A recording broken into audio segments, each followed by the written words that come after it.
ಕ್ರಮ ಸಂಖ್ಯೆ 7 ಕೂಟದ ತುರ್ತು ಶುರುವಾತು.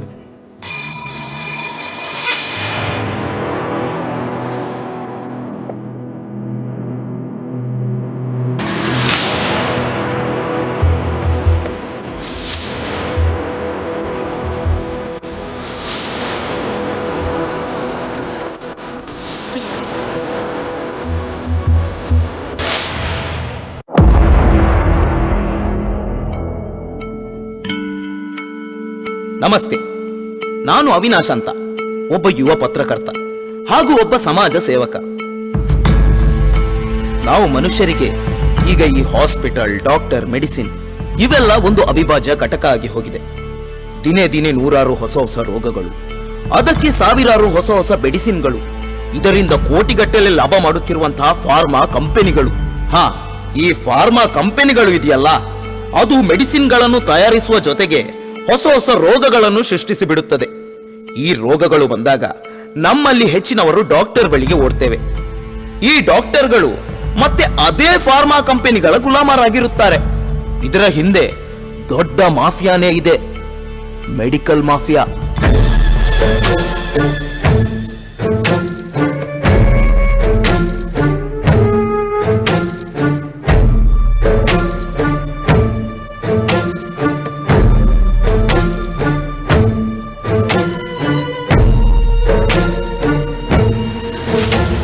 ನಮ್ಮ ಮೆಡಿಕಲ್ ಕಾಲೇಜಿಗೆ ಅಡ್ಮಿಷನ್ಗೆ ಬಂದಿರುವ ಅಭ್ಯರ್ಥಿಗಳಾಗೂ ಹೆತ್ತವರ ಗಮನಕ್ಕೆ, ಉಳಿದಿರುವ ಈ ಒಂದೇ ಒಂದು ಮೆಡಿಕಲ್ ಸೀಟಿಗೆ ಬೇಡಿಕೆ ಹೆಚ್ಚಾಗಿರುವುದರಿಂದ ಈ ಮ್ಯಾನೇಜ್ಮೆಂಟ್ ಸೀಟನ್ನು ನಾವು ಹರಾಜಿಗಿಡುತ್ತಿದ್ದೇವೆ.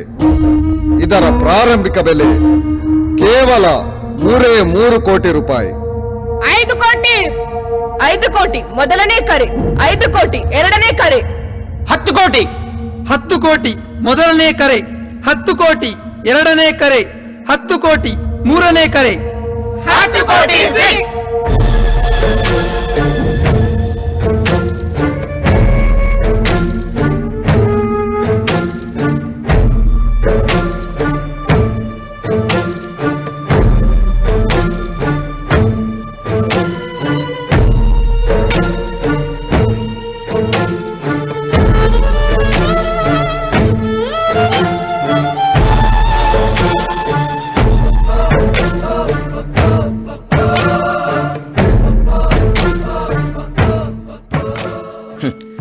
ನೋಡಿದ್ರಲ್ಲ, ಒಂದು ಮೆಡಿಕಲ್ ಸೀಟ್ನ ಬೆಲೆ 10 ಕೋಟಿ ರೂಪಾಯಿ. ಇಷ್ಟೆಲ್ಲ ಹಣ ಕೊಟ್ಟು ಕಲ್ತ ಮೇಲೆ ಈ ಡಾಕ್ಟರ್ ಸುಮ್ಮನಿರ್ತಾರಾ? ಇವರು ಕಲಿಯೋದಕ್ಕಂತ ಖರ್ಚು ಮಾಡಿದ ಹಣ ವಾಪಸ್ ಬರೋದು ಬೇಡವಾ? ಇದೊಂದು ದೊಡ್ಡ ಬಿಸ್ನೆಸ್ ಚೈನ್. ಹಾಸ್ಪಿಟಲ್ ಕಂಪೌಂಡರಿಂದ ಹಿಡಿದು ದೊಡ್ಡ ದೊಡ್ಡ ಫಾರ್ಮಾ ಕಂಪನಿಗಳನ್ನು ಈ ಬಿಸ್ನೆಸ್ ಚೈನ್ ಒಳಗೊಂಡಿದೆ. ಯಾರೋ ಬರ್ತಿದ್ದಾರೆ.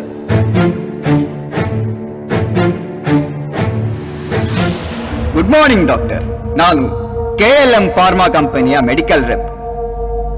ಇಲ್ಲಿ ನೋಡಿ, ಇದು ನಮ್ಮ ಕಂಪನಿಯ ಹೊಸ ಪ್ರಾಡಕ್ಟ್. ಈ ಮೆಡಿಸಿನ್ ತಗೊಂಡ್ರೆ ಎಲ್ಲ ರೋಗ 10 ಸೆಕೆಂಡಲ್ಲಿ ವಾಸಿ ಆಗ್ತದೆ. ಆದ್ರೆ ಇದು ತುಂಬಾ ಡೇಂಜರಸ್ ಅಲ್ವಾ? ಇದರಿಂದ ತುಂಬಾ ಸೈಡ್ ಎಫೆಕ್ಟ್ ಕೂಡ ಇದೆ. ಹೌದು ಇದೆ, ಆದ್ರೆ ಆ ಸೈಡ್ ಎಫೆಕ್ಟ್ಸ್ ಗಳಿಗೆ ಅಂತ ನಾವು ಹೊಸ ಮೆಡಿಸಿನ್ ಕಂಡು ಹಿಡಿತಿದ್ದೇವೆ.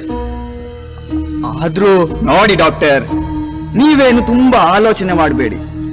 ನಾವು ಹೇಳ್ತೇವೆ, ನೀವು ಬರೆದು ಕೊಡಿ. ಮತ್ತೆ ಇದರಿಂದ ನಿಮಗೆ ಯಾವ ಸಮಸ್ಯೆನೂ ಆಗಲ್ಲ, ಬದಲಿಗೆ ತುಂಬಾ ಪ್ರಯೋಜನ ಇದೆ. ಬಂದ ಲಾಭದಲ್ಲಿ 5% ನಿಮಗೆ ಕೊಡುತ್ತೇವೆ. ನೀವು ಡಾಕ್ಟರ್ ಆಗೋದಕ್ಕೆ ಅಂತ 10 ಕೋಟಿಗಿಂತ ಹೆಚ್ಚು ಖರ್ಚು ಮಾಡಿದ್ದೀರಿ ಅಂತೆ. ಬ್ಯಾಂಕ್ ಲೋನ್ ಬೇರೆ ಇದೆ ಅಂತೆ. ಇದನ್ನೆಲ್ಲ ತೀರಿಸೋದು ಬೇಡವಾ? ಬೇಕು. ಹಾಗಿದ್ರೆ ನಮ್ಮ ಜೊತೆ ಸೇರಿ.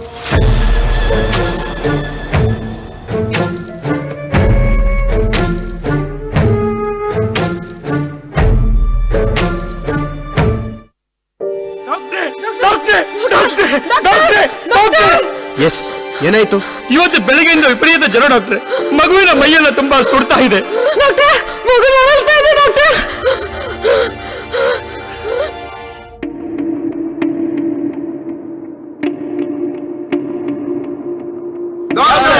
ನಾವು ಹೇಳ್ತೇವೆ, ನೀವು ಬರೀತೀರಿ. ನಾವು ಹೇಳ್ತೇವೆ, ನೀವು ಬರಿತೀರಿ ಅಷ್ಟೇ. ಈಗ ಈ ಮಗುವಿಗೆ ಈ ಮೆಡಿಸಿನ್ ಕೊಡು. ಕೇವಲ 15 ಸೆಕೆಂಡಲ್ಲಿ ಈ ಜ್ವರ ಓಡಿ ಹೋಗ್ತದೆ. 1 2 3 4 5 6 7 8 9 10. I am sorry, is no more.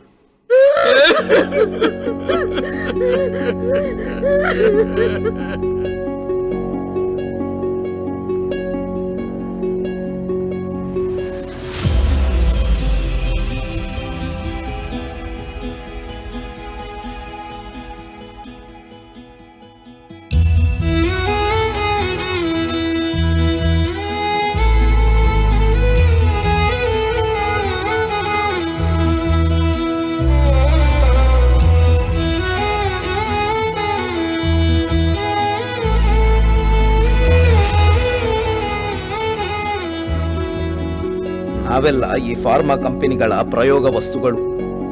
ಗೊತ್ತಿದ್ದು ಗೊತ್ತಿಲ್ಲದೆಯೋ ಈ ಮಾಫಿಯಾಗಳ ಬಲೆಯಲ್ಲಿ ಸಿಲುಕಿ ಬಲಿಯಾಗುವ ಪಶುಗಳು.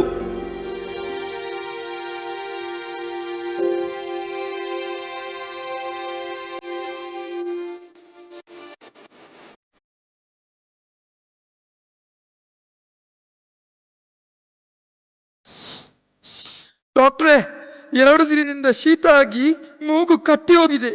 ಶೀತ ಆಗಿದೆಯಾ? ಈಗಿನ ಶೀತ ತುಂಬಾ ಡೇಂಜರಸ್. ಮೊದಲು ನೀವು ಹೋಗಿ ಎಕ್ಸ್ರೇ ಮಾಡಿಸಿ, ಆಮೇಲೆ MRI ಸ್ಕ್ಯಾನ್ ಜೊತೆಗೆ ECG ಮಾಡಿಸಿ. ಕೊನೆಗೆ ಒಂದು ಸಣ್ಣ ಆಪರೇಷನ್ ಮಾಡಿದ್ರೆ ಎಲ್ಲ ಸರಿ ಹೋಗ್ತದೆ. ನೀವೇನು ಟೆನ್ಷನ್ ಮಾಡಬೇಡಿ.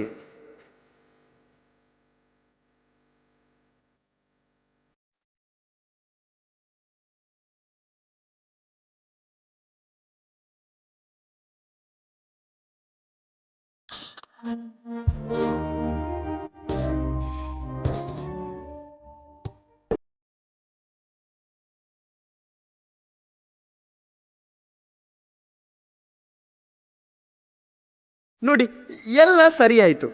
ಇನ್ನು ನೀವು ಬದುಕಿರುವ ತನಕ ನಿಮಗೆ ಶೀತನೇ ಬರುವುದಿಲ್ಲ.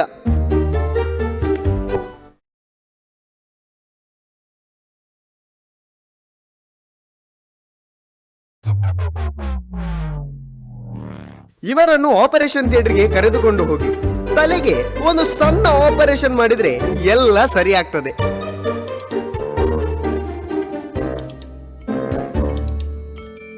ಆ ರೋಗಿ ಶೀತ ಅಂತ ಆಸ್ಪತ್ರೆಗೆ ಹೋದವರು ಮರಳಿ ಬರುವಾಗ ಮೂಗಿರುವ ಜಾಗದಲ್ಲಿ 2 ರಂಧ್ರಗಳು ಮಾತ್ರ ಇತ್ತು, ಜೊತೆಗೆ ಒಂದಷ್ಟು ಸಾಲ. ಈ ಪರಿಸ್ಥಿತಿ ನಿಮಗೆ ಬರುವವರೆಗೆ ನಿಮಗೆ ಇದೊಂದು ತಮಾಷೆಯ ವಿಷಯ ಆಗಿರಬಹುದು. ಈ ನ್ಯೂಸ್ ರಿಪೋರ್ಟರ್ ನಮ್ಮ ಬಗ್ಗೆ ಈ ಜನರಿಗೆ ವರದಿ ಮಾಡ್ತಾ ಇದ್ದಾನೆ. ಇವನನ್ನು ಸುಮ್ಮನೆ ಬಿಡಬೇಡಿ, ಇವನನ್ನು ಇಲ್ಲೇ ಕೊಂದು ಹಾಕಿ.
ಇದು ಒಂದು ಉದಾಹರಣೆ ಮಾತ್ರ. ಇಂತಹ ಮಾಫಿಯಾಗಳ ವಿರುದ್ಧ ಎಷ್ಟೇ ಕಾನೂನು ಕಾಯ್ದೆಗಳು ಇದ್ದರೂ ಕೂಡ ಮತ್ತೆ ಮತ್ತೆ ಇಂತಹ ಕ್ರೈಮ್ಗಳು ಯಾಕೆ ನಡೆಯುತ್ತಾ ಇದೆ? ಈ ಪರಿಸ್ಥಿತಿಗಳ ನಡುವೆಯೂ ಉಚಿತವಾಗಿ ಅಥವಾ ಕಡಿಮೆ ಫೀಸ್ನಲ್ಲಿ ವೈದ್ಯಕೀಯ ಸೇವೆ ಮಾಡುವ ಬೆರಳೆಣಿಕೆಯಷ್ಟು ಡಾಕ್ಟರ್ಗಳನ್ನು ನಾವು ನೋಡಬಹುದು. ಕೇವಲ ಬೆರಳೆಣಿಕೆಯಷ್ಟು. ವೈದ್ಯಕೀಯ ವೃತ್ತಿ ಮನುಷ್ಯನ ಜೀವದೊಂದಿಗೆ ಆಟವಾಡುವ ಒಂದು ವ್ಯಾಪಾರವೇ? ವೈದ್ಯೋ ನಾರಾಯಣೋ ಹರಿ, ವೈದ್ಯೋ ನಾರಾಯಣೋ ಹರಿ. ಎಲ್ರಿಗೂ ನಮಸ್ಕಾರ. ಒಂದು ನವ್ಯ ರಂಗಕ್ರಿಯೆಯಲ್ಲಿ ಡೆನ್ನನ ಜನಪದೀಯವಾಗಿರೋದು. ಇಲ್ಲಿ ಅದನ್ನು ನವ್ಯ ಶೈಲಿಯಲ್ಲಿ ಮಾಡುವಂಥ ಪ್ರಯತ್ನ ಮಾಡಿದ್ರಿ. ಅದೇ ರೀತಿ ಅದಕ್ಕೆ ಪೂರಕವಾದ ಸಂಗೀತ ಇತ್ತು. ಆ ಸಂಗೀತಕ್ಕೆ ಅದರದ್ದೇ ಆದ ಒಂದು ಲಯ, ತಾಳ, ಎಲ್ಲ ಶ್ರಾವ್ಯ ಎಲ್ಲವೂ ಕೂಡ. ಅಭಿನಯ ಎಕ್ಸಲೆಂಟ್. ಪ್ರತಿಯೊಂದು ನೋಡಬೇಕಿದ್ರೆ ವಸ್ತುವಿಗೆ ಪೂರಕವಾಗಿರುವಂಥ ಒಂದು ವಸ್ತ್ರ ಅಲಂಕಾರ ಅದು ಹೇಗಿರಬೇಕು ಹಾಗೇ ಇತ್ತು. ಕಥನಡೆಗೆ ಎಷ್ಟು ಮೂಲವೋ ಅಷ್ಟು ರಂಗಕ್ಕೆ ನೃತ್ಯ, ರಾಂಗಿಕ ನೃತ್ಯ ಅಂತ ಅಂತಾರೆ, ರಂಗನೃತ್ಯ ಪೂರಕವಾಗಿರೋದು. ಇಡೀ ಇದು ಒಂದು ಸೆಟೈರ್ ಫಾರ್ಮ್ ಅಂತ ಅಂತಾರೆ. ಒಂದು ಇಡೀ ಸಮಾಜದ ಒಂದು ಆಗುಹೋಗುಗಳನ್ನು ವ್ಯಂಗ್ಯ, ನಾವು ಅದನ್ನೇನಂತೀವಿ ವ್ಯಂಗ್ಯ. ಇದಕ್ಕೆ ಜನ ಸೇರಲ್ಲ, ಮನಸ್ಸೊಳಗಡೆ ಇರ್ತದೆ, ಹೊರಗೆ ಬರಲ್ಲ, ಆಗ ವ್ಯಂಗ್ಯ ರೀತಿಯಲ್ಲಿ ಹೇಳುವಂಥದ್ದಾಗುತ್ತೆ. ಅದಕ್ಕೆ ಸೆಟೈರ್ ಫಾರ್ಮ್ ಅಂತ ಅಂದರೆ. ಅಂಥ ಒಂದು ಸೆಟೈರ್ ಫಾರ್ಮ್ ಮೂಲಕ ಎಚ್ಚೆತ್ಕೊಳ್ಬೇಕಾದ ಅಗತ್ಯತೆ ಇದೇ ಉಂಡು ಮಾರಾಯ ಅಂತ ಹೇಳುವಂಥ ಒಂದು ವ್ಯಂಗ್ಯ ರೀತಿಯ ನಡೆಯಲ್ಲಿ ಇದನ್ನು ಕಟ್ಟಿದ್ದು ಬಹಳ ಚೆನ್ನಾಗಿತ್ತು. ಬೆಳಕು ಪೂರಕವಾಗಿತ್ತು. ಪ್ರತಿ ನಡೆ ಕೂಡ, ನಿಮ್ಮ ಏನು ಚಲನೆ ಎಲ್ಲವೂ ಕೂಡ ಬಹಳ ಸೂಪರಾಗಿ, ಅದು ಏನು ಯೂನಿಫಾರ್ಮಿಟಿ ಅಂತ ಹೇಳ್ತಾರೆ, ಏನು ಮಾಡಬೇಕು ಹಾಗಿತ್ತು. ಜಸ್ಟ್ ಹೊಂದಾಣಿಕೆ ಕೂಡ ಅಷ್ಟೇ ಪ್ರಬಲವಾಗಿತ್ತು. ಸೂಪರ್. ಶ್ರೀಯುತ ಯಶವಂತ್ ಪೂಜಾರ್ಲು, ಮಾಜಿ ಗುರಿ ಕಾರ್ಯರು, ಯುವವಾಹಿನಿ ರಿಜಿಸ್ಟ್ರೇಡ್ ಕೇಂದ್ರ ಸಮಿತಿ ಕುಡ್ಲ. ಅಂಜನೆ ಕುಮಾರಿ ಯಶೋಧ ಪಡುಬಿದ್ರಿ, ಸಂಘಟನಾ ಕಾರ್ಯಾಂತರ್ಯರು, ಯುವವಾಹಿನಿ ರಿಜಿಸ್ಟ್ರೇಡ್ ಕೇಂದ್ರ ಸಮಿತಿ ಕುಡ್ಲಂಬೆರೆನ ರಂಗದ ಚಾವಡಿಗೆ ಮೋಕೆಡೆ ಎದುಕೊನೊಂದುಲ್ಲ. ತಂಡ 7 ಉನೇಕ ನೆಂಪದ ಕಾಣಿಕೆ ಅಂಚನೆ ಶಾಲದ ಮಾನದಿಗೇನು ಕೊರ್ದು ಗೌರವ ಮನ್ಪೊಡು ಪಣ್ಣದು ಈ ಪೊರ್ತುಡುಕೆ ಏನೊಂದುಲೆ.